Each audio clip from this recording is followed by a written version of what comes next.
COK के मामले में हम लोग शेर हो जाते हैं। सीओके जो चाइना को ऑक्युपाई किया है, कभी उस पर ठीक से चर्चा नहीं हो पाती है।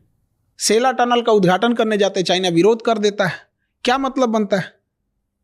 ताइवान को हम लोग एक्सेप्ट नहीं करते हैं एज ए कंट्री। किसके डर से? चाइना के डर से।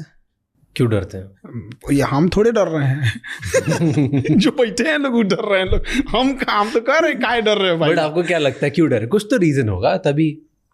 अब डिप्लोमेटिक है, वहां पे शुरू से चला आया है। ऐसा नहीं कि मोदी जी डर रहे हैं, मनमोहन सिंह भी वही कर रहे थे।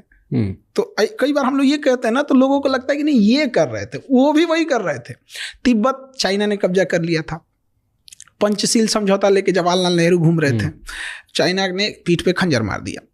अब तिब्बत के मामले में हम लोग खुल के नहीं बोल पाते हैं। दलाई लामा को लेके चाइना हमेशा कुछ ना कुछ वो करते रहता है। तो हम लोग कहाँ चाइना से लड़ ही रहे हैं, कहाँ चाइना से दुश्मनी ही कर रहे हैं। बट कर सकते हैं हम। क्यों नहीं कर सकते? उतना होना चाहिए ना। हमारी इकोनॉमी उनकी इकोनॉमी में जमीन आसमान का अंतर। तो हम लोग ना फेंकने में नीरज चोपड़ा से आगे हैं।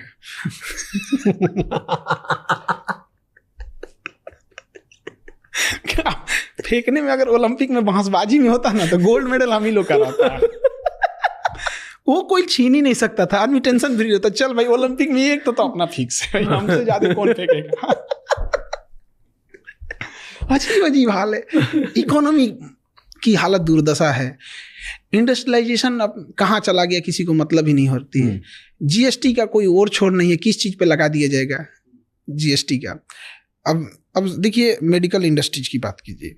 हमारे यहाँ पता नहीं क्या कर रहा है सब इंजीनियर सब, इतना पढ़ लिख के कहाँ खप जाता है सब पता ही नहीं चलता है। MRI machine, CT scan machine Germany से आ रही है, नहीं बनती इंडिया में, और आज़ादी की इतने साल बाद। तो चलिए हर चीज़